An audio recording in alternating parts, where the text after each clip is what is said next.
Well, here we are. I am so excited for this school year. I just cannot believe it. Our theme for this year is enjoy the journey, and truly, I hope that you do enjoy the journey. And it is going to be a journey, and it's going to be amazing. And I'm going to love it, and I think you're going to love it. We're going to start with a strategic plan. Facilitate PD around effective teaching strategies to support personalized learning. We're going to do that. We're going to talk about personalized learning today. We're going to talk about communicating with parents. And we're going to talk, well, we probably won't talk about technology, but that's part of it. But the big thing is personalized learning. So, first, I want you to know a little bit about me. This is my family. It's my wife, Stacy, my daughter, Katya, Callie, Tenzing there in the middle, and Eloise on my wife's hip. They mean the world to me. They're my everything, and they are what I do all this for. But I've got a bigger story than that. I want to share my school experience. We talked about the school experience for our students this morning. I went to 5 different elementary schools, 3 different high schools, and just 1 year in junior high. So I moved around a lot. I saw a lot of different schools. I learned a lot of different things.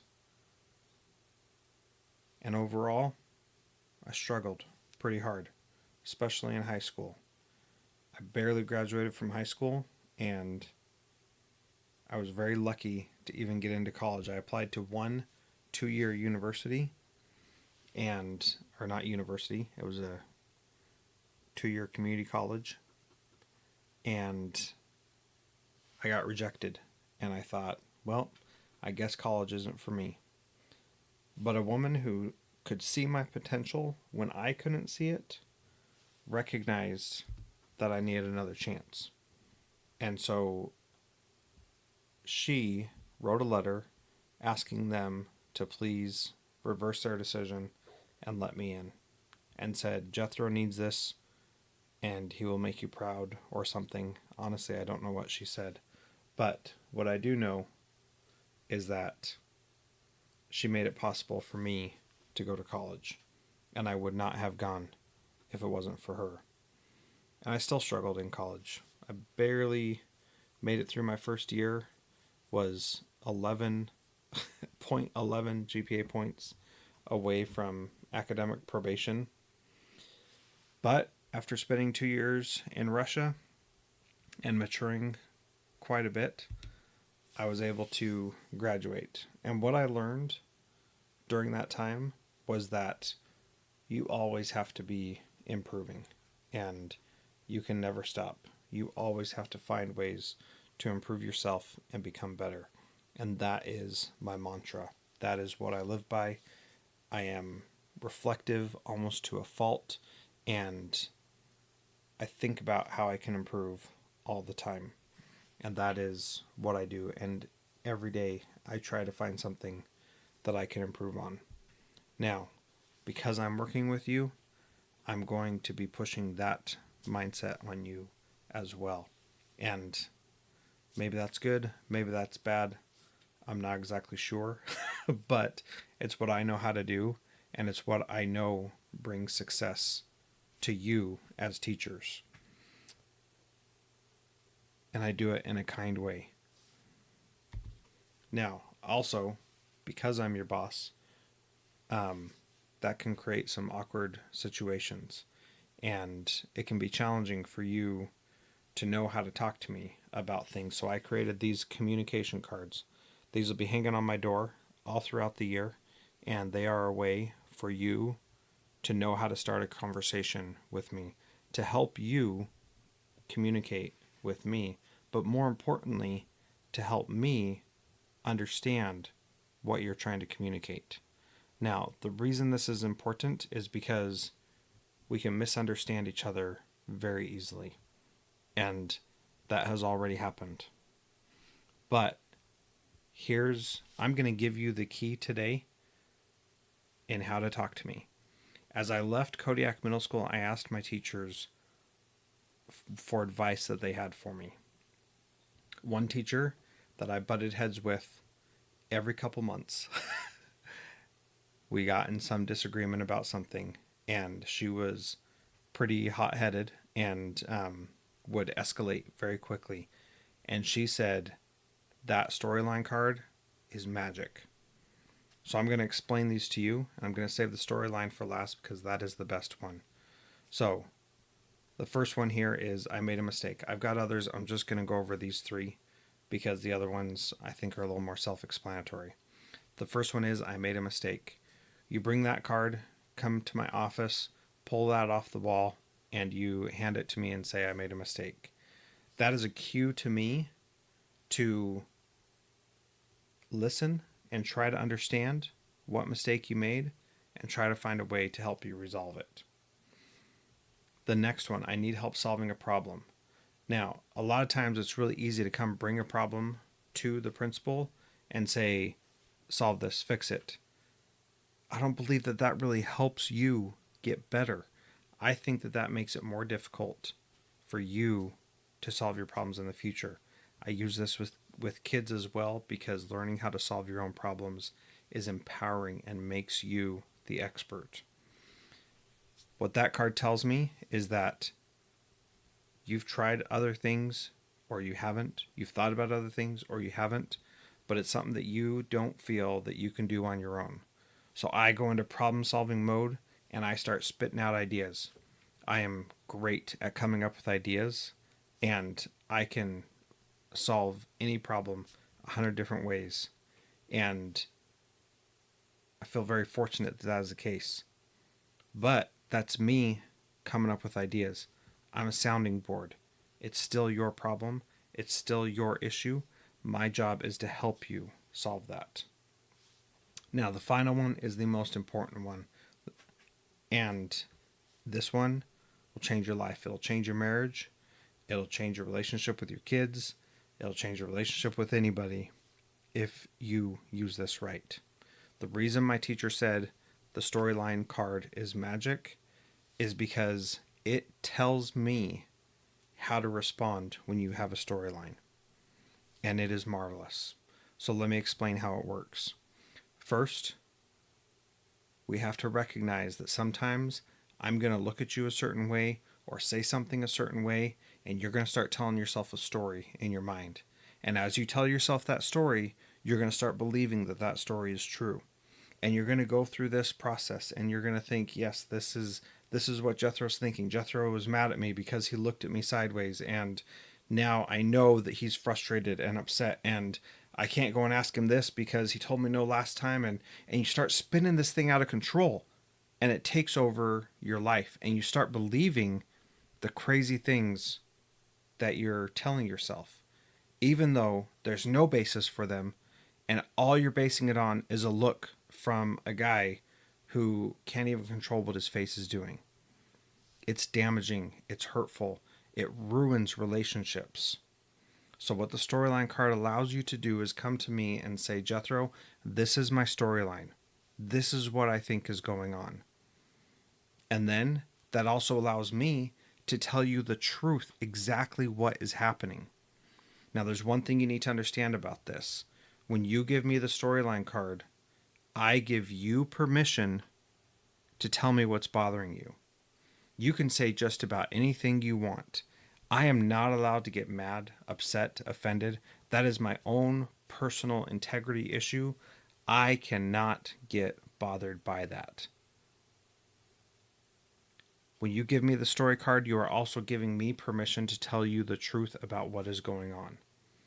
And I promise you right now and every day, when the storyline card is used, it is all about the truth.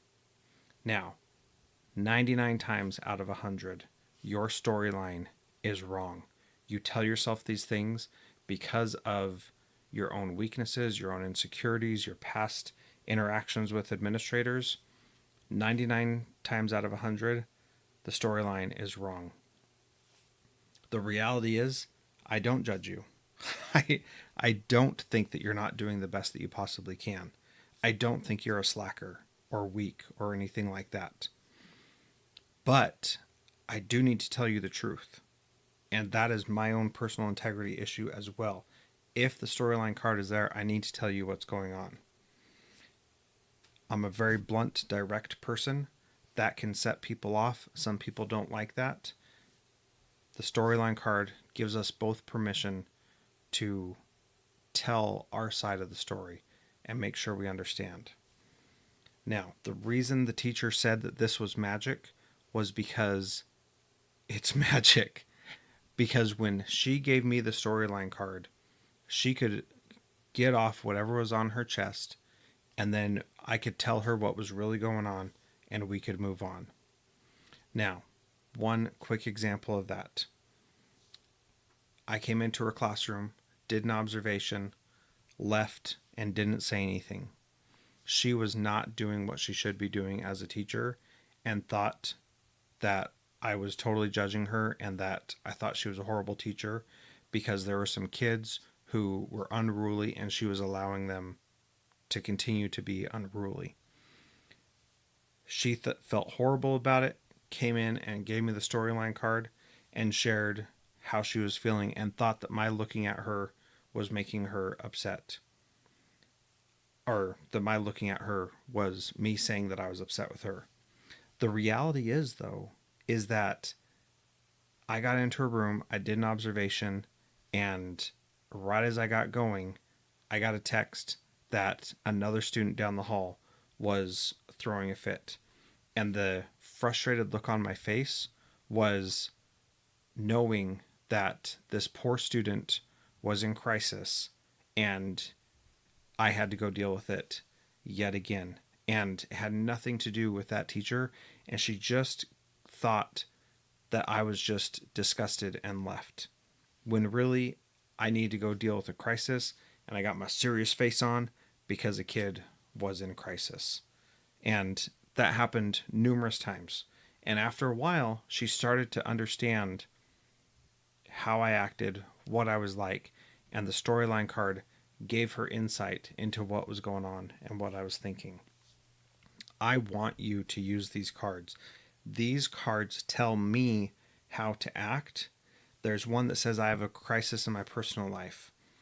That is when I put on my compassion hat and I make sure that you know that I care about you as a person, that I'm there for you, that I am going to treat you as a person first and as an employee second.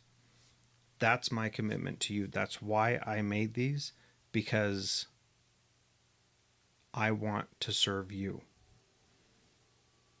Now, communication cards, if you don't use them, that's fine. If you do use them, we will have a better relationship. You will understand what I'm doing better, and we will do amazing things for our kids. I cannot tell you how many teachers' lives this has improved. Not because of anything that I do, but because it teaches them how to communicate with somebody that is in authority that they may have struggled dealing with in the past. Now, I also use these cards with my supervisors, and I explain what's going on. I explain the process, just like I have with you, and then I use them on them. And it helps me tremendously to be able to have a rational, clear conversation and not let egos get in the way. It's amazing. So, let's move on a little bit. I want to tell you a story about two children. This is my first daughter, Katya. She was born with Down syndrome, and as you can imagine, that will change your life, because it certainly changed ours. My brothers and my sisters, I've got 3 of each. They talked a lot about their own children's milestones and how quickly they were potty trained or started crawling or started saying the alphabet or whatever. For my daughter Katya, it took her 18 months to reach one of the first developmental milestones, which is rolling over by herself. 18 months. And we were just as excited the day she rolled over as we were the day all of our other kids rolled over. Now, it takes her a long time to learn things, and it's very challenging. And so she has an individualized education plan because of her disability. And as soon as I started teaching and went to my first IEP meeting, I thought, why doesn't every student have a personalized learning plan that's tailored to them, that teaches them specifically and measures their own personal goals and helps them reach their own full potential? Why doesn't that happen for everybody else? So, 1 month after Katya learned to roll over, my wife gave birth to this little angel, Callie, who is much different. So she learned how to roll over very quickly. I don't remember how quick, because honestly, after having Katya, we didn't really pay much attention to what those milestones were, and we just celebrated our kids' growth whenever it happened. So Katya developed just in front of her until they started walking, and then Callie overtook Katya in her development.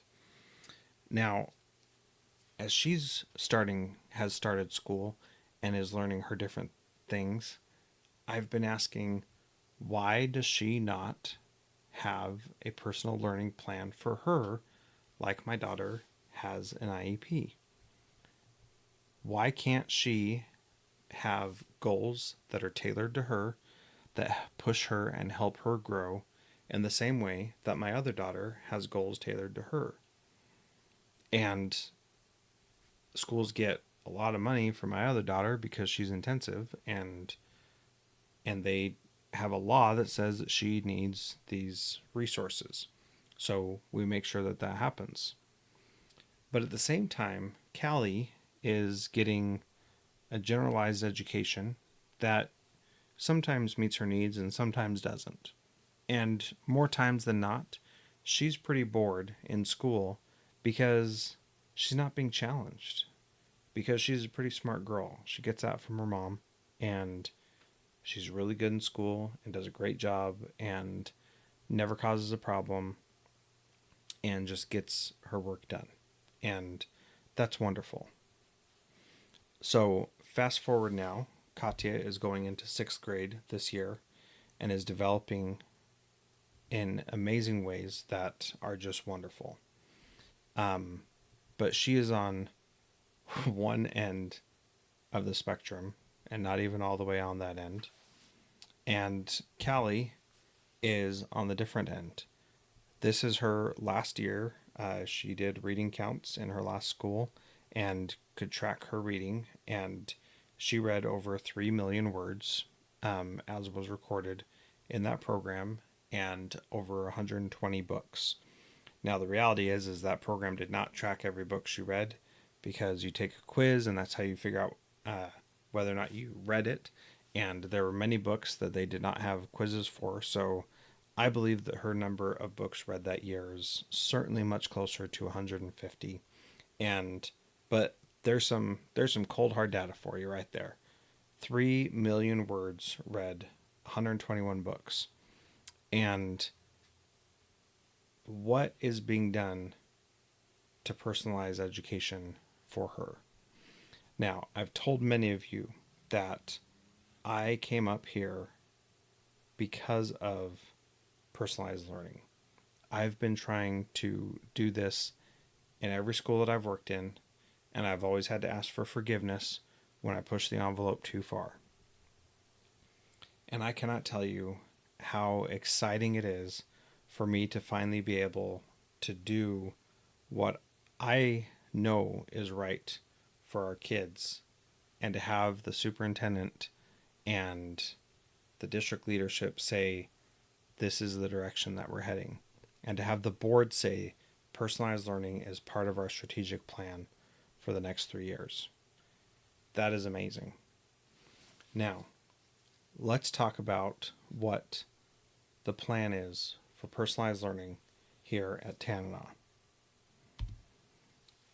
And I broke this down into a 4-year plan. And this is how long I plan to be here at least. So here's what I'm thinking. This year, we do personalized learning aspect of some lesson or unit each quarter. And we start preparing for a flexible learning block, a time in the day where kids have some choice, where they are able to choose what they're going to spend their time on that day. Now, this is something that is very doable, that all of you can do this week. All of you participated in a great personalized learning activity this morning and had an opportunity to see what that could look like. And I greatly appreciate that. And I greatly appreciate all the work that Courtney put into making that happen. And she did a great job. And I'm so thankful for that. You've had the experience of doing that. You're going to have more experience doing that on Tuesday as part of our personalized learning workshop that's happening in the afternoon. And we'll talk more about that later. Next year, what I'd like to see is personalized learning aspect in every month, semester 1, and every other week in semester 2.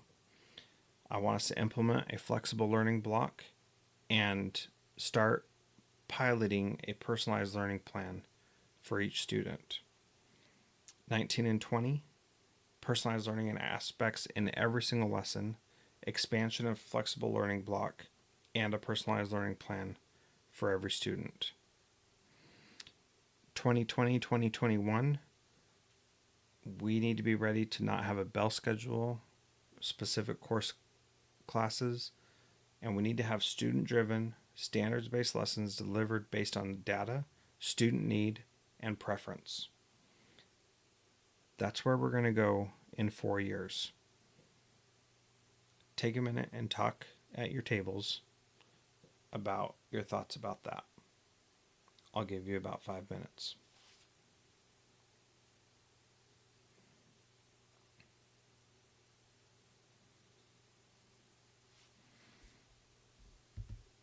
So your big question is, how are we going to get there? I'm going to give you support. I'm going to give you a framework. We are going to network with other schools that are already doing it.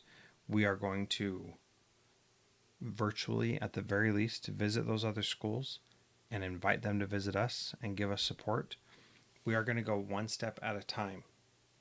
This is a picture of me jumping off a sand dune in college and jumping into the abyss. We are not going to leap into the unknown. There are other schools that are doing these things. I have done these things. Many of you have done some of these things. We've got this. We are going to use PLCs and faculty meetings to help us move in this direction, and I am going to be there to support you in doing that. Over the next 4 years, we're going to have 320 hours of PLCs and faculty meetings to get us to this point. I think that you are capable. I think that you are ready. I think that you want to make a name for yourself. What I've heard a lot is that Tanana is a great place. Many of you are scared about what could happen. I did not come up here to be the principal of this school for 1 or 2 years and then have it be gone. This school is going to be the model for personalized learning in our school district and quite possibly in the country. We have all the right people. We have the support from the district. We have the support from the school board. We are going to be a standout school, and people are going to want to come and visit this school and see how we're doing it because we are going to be inspiring. That's what I'm prepared for. I hope that you're prepared for it as well, and I believe that you are.